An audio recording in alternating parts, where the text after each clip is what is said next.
Um, Ironically, so when I started booking bands at and working at the Daisy, okay, you book a band. Back then, there was no such thing as an exclusive band. So it was just really whoever got the gig and got to the band first kind of put the thing together and, got the commission. So you had to really hustle. Taught me a lot.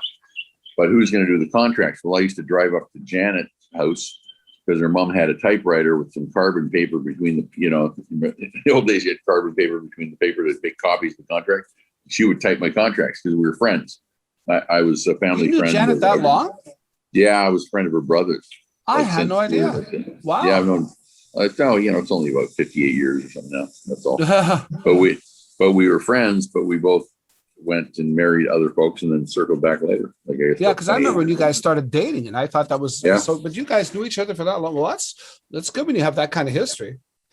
Yeah, it's great. Yeah. Anyway, so let's get back to so you and Bruce Allen. So Bruce Allen is booking bands at one end of town. You're booking bands at the other end of town. Is that kind of what's going on? Or no, not at all. Bruce is. I'm working the door, and Bruce is pulling up in his old green Cougar and putting the crosstown bus and thin red line and so on into the Daisy. So he's booking the bands in. He represented a bunch of the top bar bands around. Remember the scene then? You just came in at the tail end of it with Shama. Was a bar scene, top 40 bands playing show music, and there was no disco. So I met Bruce there professionally, so to speak, but we grew up in the Dunbar area. He's a little older than me, and we're both, bad kids.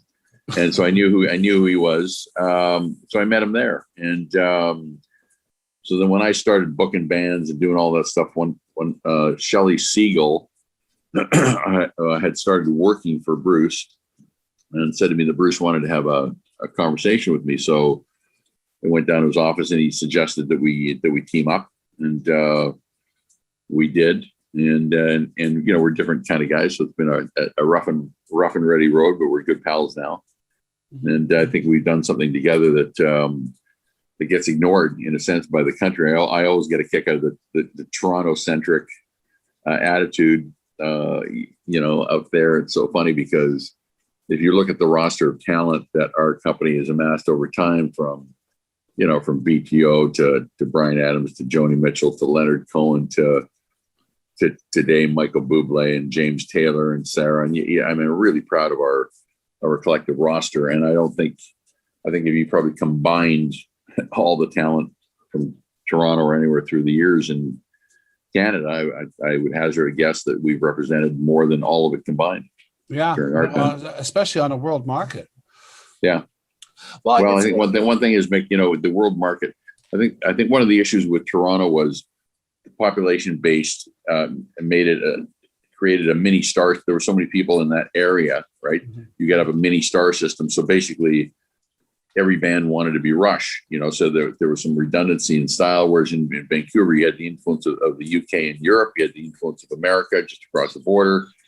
And if you're an artist in Vancouver, you had to get out, you had to cross the Rockies, you had to get down to the States. So you had to do something that was just not local, so to speak.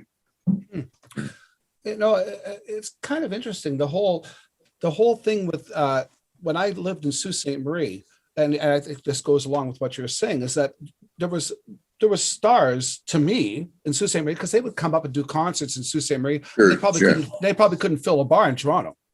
But they'd be playing concerts at the Memorial Gardens in Sault Ste. Marie or high school gymnasiums and stuff, and they'd have records out and this sort of thing, and nobody heard of them, west of Sault Ste. Marie or maybe Thunder Bay. That's right. Yeah. I talked with Paul Schaefer about that. But that there seemed to be a divide. Like Winnipeg was probably the divide of West and East. Yeah, that's right.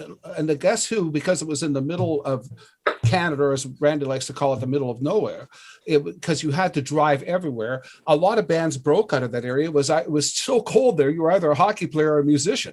There was nothing else to do in the winter. Well, do you remember Don Schaefer, the great buddy of mine? He had that show on CFox called Shape Inside the Box.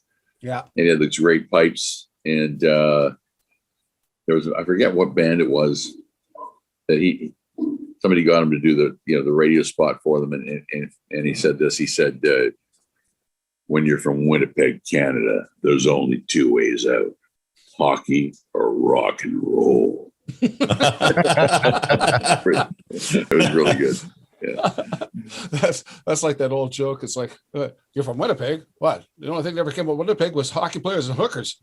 You know, my wife's from Winnipeg. Oh yeah, what team she play for? That's good. That's good. Hey, thanks for joining us. Check out our other vignettes and full episodes from a wide variety of guests for more great content.